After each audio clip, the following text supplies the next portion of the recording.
حضرت سعد بن جبیر رحمۃ اللہ تعالی علیہ فرماتے ہیں ایک مرتبہ بنی اسرائیل نے حضرت موسیٰ علیہ السلام سے عرض کیا کہ جب اللہ پاک نے اپنی مخلوق کو پیدا فرمایا ہے پھر اس کو عذاب کیوں دے گا؟ یہ آج کل بھی لوگ سوال کرتے ہیں کہ جی یہ مولویوں کی باتیں ہیں جو آخرت سے ڈراتے ہیں، جہنم سے ڈراتے ہیں، اللہ پاک نے جب ہمیں پیدا کیا ہے تو پھر ہمیں عذاب کیوں دے گا؟ اور یہ اس وقت حضرت موسیٰ علیہ السلام کے دور میں یہ سوال کیا گیا تھا۔ تو جب یہ سوال ہوا نا تو اللہ پاک نے حضرت موسیٰ علیہ السلام کی طرف وحی بھیجی، فرمایا اے موسیٰ تم کھیتی باڑی کرو۔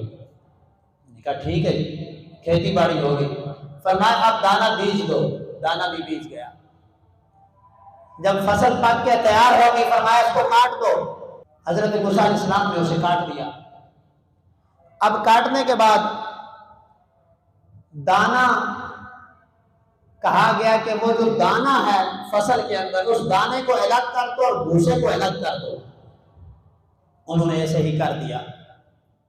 تو رب ذوالجلال نے ارشاد فرمایا اے موسیٰ یہ تو بتائیے کہ اس فصل کے اندر سے جو دانا نکلا، دانا آپ نے الگ کر لیا، ایک طرف بھوسا کر لیا، کہ اس بھوسے میں بھی کوئی خیر ہے، کوئی بھلائی ہے؟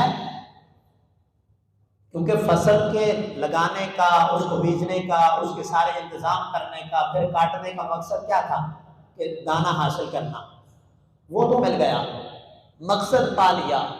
اب جو بھوسا تھا اس کا کیا کرنا ہے، وہ تو ضائع ہو گیا۔ فرمایا اللہ کہ اس میں تو کوئی بھلائی نہیں ہے۔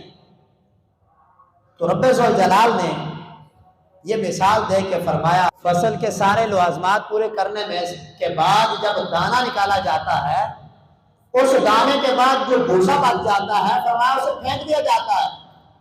فرمایا اے موسیٰ جب میرے بندے کے اندر کوئی بھی بھلائی باقی نہیں رہتی نا تو اس وقت جا کے میں اس کو عذاب دیتا ہوں۔ جب تک بھلائی میرے بندے کے اندر رہتی ہے تو میں عذاب نہیں دیتا۔